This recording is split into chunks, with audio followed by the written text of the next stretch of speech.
రైతులకు ఏదో చేసేస్తున్నట్టు ప్రభుత్వాలు చెప్తాయి, వాస్తవానికి అది జరగదు. దాంతో రైతాంగం ఇప్పుడు ఎందుకని రైతు కూలీలు దొరకట్లేదు, ఎందుకు రైతులు దొరకట్లేదు అంటే ఆ రైతులు పడ్డ బాధ ప్రభుత్వాలు నాటకాలు ఆడతా ముగించినటువంటి అధ్యాయమే దానికి కారణం.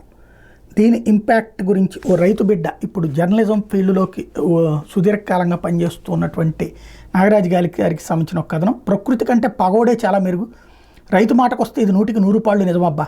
ప్రకృతికి మార్కెట్కి మధ్య ఏదో చీకటి బంధం ఉన్నట్టు అనిపిస్తుంది. కాకపోతే ఏంటి, రాకూడదు అనుకున్నప్పుడు గాలి వాన కూడా బలుక్కుని వస్తాయి, రమ్మన్నప్పుడు నల్లటి కారు మేఘాలు గుమిగూడి ఊరిస్తాయి.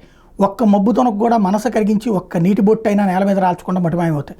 మన ఫెంగలో లేకపోతే ఫంగలో ఏదో తుఫాను వచ్చింది కదా, సరిగ్గా అదను చూసి రైతుని దెబ్బేసింది.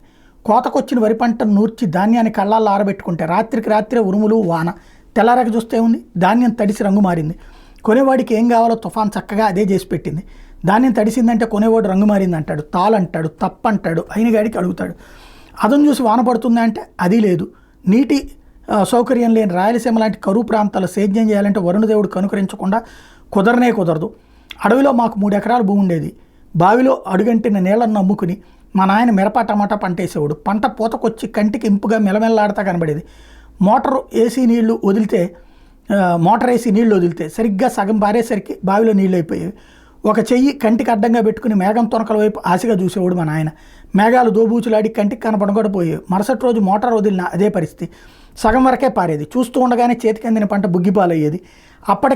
అప్పటికే ఎరువులకి, పురుగు మందుకి, కూలీలకు బోల్డ్ పెట్టుబడులు అంతా అప్పే. ఒకవేళ అనుకోకుండా పంట పండినా కొనేవాళ్ళు లేక కలికిరి మార్కెట్లోనూ ఎడ్లబండితో తొక్కించి ఒట్టి చేతులతో ఇంటికి చేరేవాళ్ళం. సేద్యం, ప్రకృతి, మార్కెట్టు, పెట్టుబడులు పెట్టే షావుకారులు ఇదంతా విషవాలయం, ఒక మాయాజాలం. పద్మవ్యూహంలో అడుగుపెట్టిన అభిమన్యుడైనా బయటపడతాడేమో కానీ సేద్యంలోకి దిగిన రైతు మాత్రం బయటికి బతికి బట్ట కట్టలేడు. ఇట్లాంటి ఆలోచనతో ఒక రాత్రి కళ్ళెంలో పడుకున్న మా నాయనకి కంటి మీద కొనుక్కులేదు. నాయన నిద్రపోయినావా అని నన్ను పిలిచాడు. మా నాయన అవస్థ చూసి నాకు మాత్రం నిద్రపడతాయి కదా, ఏమైంది నాయన చెప్పు అన్నాను. వద్దురా ఈ బతుకు, సేద్యం చేయడం నాతోనే పోవాలి, జీవితంలో నువ్వు ఏదైనా చేయి, ఈ పని మాత్రం వద్దు నాయన అన్నాడు. చచ్చినా ఈ పని చేయకూడదు అనుకున్నా.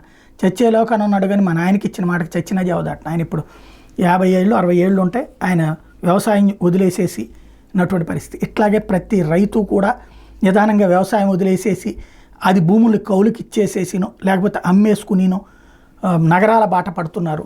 ఇదే పరిస్థితి కంటిన్యూ అయితే భవిష్యత్తులో తిండి గింజలు దొరకడం కూడా కష్టమవుతుంది.